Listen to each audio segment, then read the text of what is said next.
বন্ধু যদি বন্ধুর মতো হয় তাহলে সে ছেলেবেলা থেকে মৃত্যু পর্যন্ত পাশেই থেকে যায়, তবে সেই বন্ধুত্বের মান সম্মান এবং ভালোবাসা দিয়ে সেই বন্ধুত্ব ধরে রাখতে হবে। সেটা সবাই পারে না, আর যারা পারে তারা জীবনে অনেক অনেক অনেক সুন্দর মুহূর্ত তারা স্পেন্ড করে, কারণ বন্ধুত্বের উপরে কোনো সম্পর্ক নাই।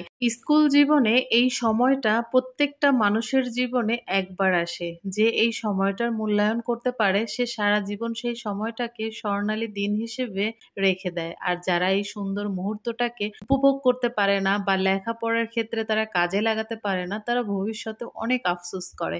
অনুষ্ঠানের আয়োজন করা হয়েছিল ঝালকাঠি সরকারি উচ্চ বিদ্যালয় প্রাঙ্গণে। ঝালকাঠি সরকারি উচ্চ বিদ্যালয় ক্রীড়া প্রতিযোগিতার অনুষ্ঠান ছিল। আরিয়ান বাবা এখানে শরবত খাচ্ছে, তার ফেভারিট একটা শরবত, যেটা সে সবসময় অলওয়েজ খেয়ে থাকে বাইরে বের হলে। আর এখানে অর্ধেকটা খেলাধুলা হয়ে গেছে, যেমন ধরেন ডিসপ্লে সকালবেলা অনেকটা খেলা তুলে রেখেছে। আর এখনকার আগের মতো খেলার মজা নেই, কেন জানি আমাদের ছেলেবেলার সেই সুন্দর খেলাধুলাগুলো এত মজার ছিল, এত সুন্দর ছিল, মনে হয় যেন সেই সময়টাই অনেক স্বর্ণালী ছিল। এখানে অনেকগুলো খেলা অলরেডি হয়ে গেছে, সব খেলাগুলো শেষ। আর এখানে প্রাক্তন ছেলেদের জন্য খেলা দেওয়া হয়েছিল মোরগের যুদ্ধ, যদিও এই মোরগের যুদ্ধ দেখতে দেখতে সবার পেটে ব্যথা হয়ে গেছে, কারণ এরা এতটাই ম্যাচিওর ভাবে খেলে, যেটা আসলে অনেকটা সময় লাগছে এই খেলাটা কভারেজ করতে। তো এখানে আমাদের সুন্দরী ভাবি, আমাদের মডেলিং ভাবি এখানে মডেল করতেছে, যদিও তাকে মাশাআল্লাহ অনেক সুন্দর লাগতেছিল। আর এখানে আমি ভাবির ফুটেজ নেওয়ার পর ভাবলাম আমি একটু স্ন্যাপ নিয়ে নেই, যদিও আমি আসলে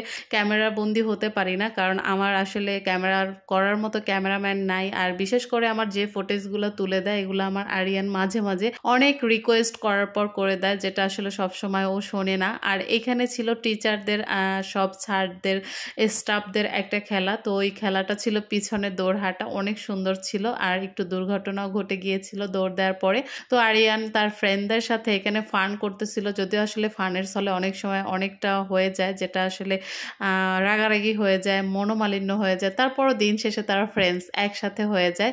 একসাথে আসলে হলে বন্ধু বান্ধবের মধ্যে মনোমালিন্য হলেও সেটা আসলে মনে থাকে না।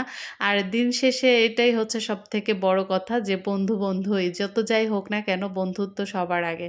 আর এখানে অভিভাবকদের জন্য খেলা দেওয়া হয়েছিল, তো এখানে অভিভাবকরা সবাই জড়ো হয়ে ক্রাউড হয়ে খেলাটা দেখতেছিল, আমিও আপনাদের সাথে একটু শেয়ার করলাম। বিশেষ করে ক্রীড়া প্রতিযোগিতার মূল আকর্ষণই হচ্ছে যেমন খুশি তেমন সাজো। আমার এখনো মনে আছে ছেলেবেলায় আমরা যখন যেমন খুশি তেমন সাজ দেখার জন্য অনেকটা সময় বসে থাকতাম যে কখন এটা দিবে। বিশেষ করে এটা 2টা 2:30টার দিকে দিত, তারপর সাংস্কৃতিক অনুষ্ঠান শুরু হইতো। তবে ওদের ভয়েস স্কুলে এগুলো অন্যরকম। তো যাই হোক, আপনাদের মাঝে সুন্দর একটা ভিডিও তুলে ধরলাম। সবাই ভালো থাকবেন, সুস্থ থাকবেন, বাই বাই।